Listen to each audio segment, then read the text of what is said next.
that was just like the perfect example of what you were saying, and it's true. Like, as Black women, you have to have a really strong constitution, a really strong sense of self, and then I feel like one of the points that she made was loving her whole self, and not just like what she looked like. When she started loving her whole self, she started seeing herself as beautiful. Right. You know, she removed herself from these ideals of beauty that were imposed upon her, and started, had the boldness to be able to cut her hair, and regardless of what her boyfriend thought and everything. We seek the approval of love interests, naturally so, but once we start to redefine the standards of beauty for ourselves, I mean, they're gonna fall in line eventually. Exactly. If we assert this, if we assert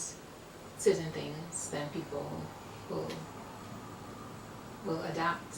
Yeah. Their thinking. Yeah. 'Cause I think women oftentimes underestimate the power that we hold. We feel because we live in this patriarchal society, and so much of that dictates just societal like norms and mores and stuff.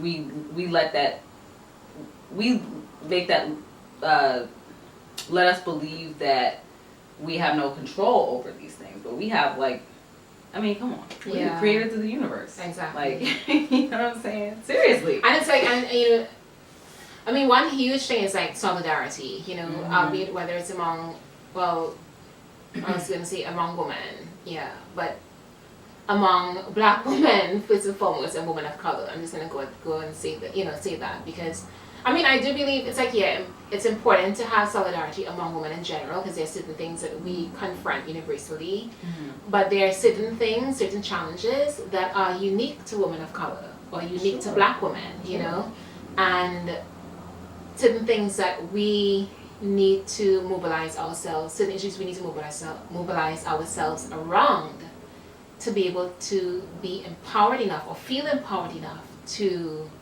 align with these other issues or other groups, white women, for example. So and one of those issues, like I was saying, that is universal, but it's also something that is, well, it's not unique to Black women, to Black girls, but there's certain elements that make it look different among Black girls, is that notion, or the importance of raising a Black girl to know that her beauty can be defined or should be defined in other ways besides how she looks, and I kind of feel like it's even more important now, because we're living in an age in which so much, where in so many ways, in so many arenas, girls and women are being told that their value is derived from how they look, and as like I was saying, it's so ironic because a lot of that's actually coming. I mean, it's like men have their preferences, supposedly, but I think a lot of their so-called preferences are perpetuated by what we as women assert ourselves, like what we assert as ideal, because I felt like if, for example, women would say, well, you know what, we're beautiful in whatever shape and size, like, the skinny girl, the skinny straight girl, boyish looking girl, model type, whatever, is just as beautiful, just as feminine as the voluptuous woman, as the shapely woman, then men will have no choice in this society to go along with that. If that was something that we stood by, if we asserted that, and we held ourselves to that standard, as opposed to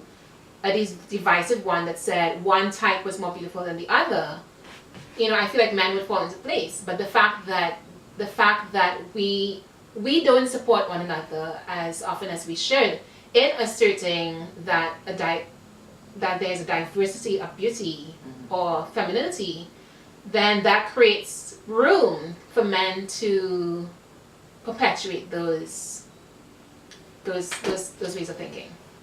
If that makes any sense. It's kind of verbose, but yeah. Anything else in the book that resonated with you? I took notes and I'm just like all over the place because No, it's fine because I mean, the way she wrote it wasn't necessarily like in a linear kind of way. It wasn't. She was also like addressing like different topics or whatever. So it was cool that we're touching on things as we remember them. But one of the parts that was really funny to me was when she was talking about her dating. Like this was after she had found out that her father had an extramarital affair, and that's why her parents had gotten divorced. And she said that basically when she was dating, she was cheating a lot on her boyfriends. So she had met this guy, and he was like this supposed nice guy, but she wanted to dispel that notion very quickly. Like she's like, I'm not like one of those people who like are anti-nice guy. This guy was just like too extra, like just in his feelings. Like he was texting her like verses of poetry and look at the moon, look outside, look at the moon. I'm looking at the same moon that you're looking at. No, she was like, yeah, I'm looking at it, but she wasn't. She was like, no. It was so funny. Just know that even when we're not together, we're looking at the same sky, the same moon. Oh my God. That was so funny. And it just made me think about like, you know, as women, like I'm sure a lot of us have encountered that guy. Who want to be seen as who desperately want to be seen as the nice guy, but they're just like, it's not just really authentic, really. It's just too much. You're trying too hard. Yeah, you're trying too hard. You're trying way too hard to be this like, I don't know, this weird like chivalrous. I don't know. Like I love chivalry is amazing. It's like character from a character from like exactly. No, just be natural. Just be natural. Yeah. That was too funny. That was funny. You said that something else came to mind. No, I can't think of what it was. This is like more towards, I know, it's not a serious topic per se, but it's I think at the end of the memoir, you know, Issa Rae, well, she coming towards the end, she discusses kind of her rock bottom. You know, she describes like her rock bottom point, like the struggle she was going through, the point she reached where she pretty much is like figuring out what she was going to do with her life. Like she was living in New York, struggling, you know, and just like facing these daunting obstacles.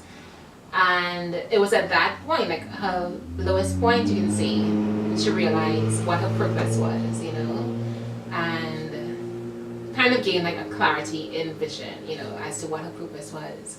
And that was inspiring because, you know, when we those of us who are even slightly, and up until reading this book, I wasn't very much familiar with Issa Rae. I just, you know, had heard bits and pieces about her story. But those of us who followed her story, you know, okay, she created this YouTube series, and, you know, now it has led to so many different opportunities for her. It's easy to see the shine, you know, it's easy to see like all the glittery things that are going for her right now, without seeing the struggles. And I mean, granted, she has made that a huge part of her agenda has been making it clear that she has gone through these struggles, you know, and that going through these challenges are a huge part of a huge part of her story, and a huge part of what she has to offer to us, you know, what she has to offer in the roles that she's occupying right now. But it's just, you know, it's refreshing, particularly as someone who's creative, as creative people, you know, to be reminded that, you know what, like sometimes, not sometimes, there's always value to those challenges that you're going through, you know? And even when it looks like things aren't working out for you, they are. You know, it's just a matter of timing and staying dedicated to your passion, you know, just being true to what you love and what you believe in, and things will work out. So yeah, I think that was a nice little. Yeah, because it's oftentimes at your hardest moment or your lowest point that you get that either epiphany or that, like, you have to go to the valley to get to the, you know, The mountaintop, you know. So it's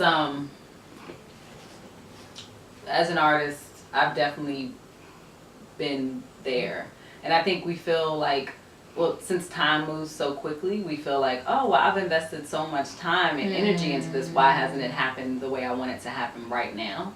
But if you think about, like, I've had to remind myself and look at, you know, artists that have been in the same genre that I have been for years, Decades. like 20 years, you know what I'm saying, that are within the last 5 to 10 just now getting, like, just due or getting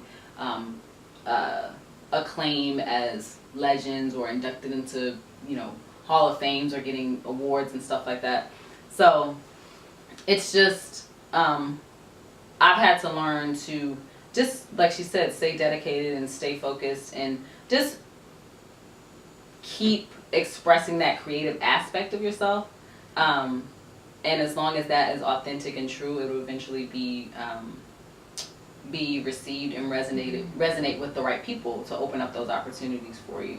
You know, that part was very inspirational, in which she talked about her journey from her rock bottom point to her successes in recent years.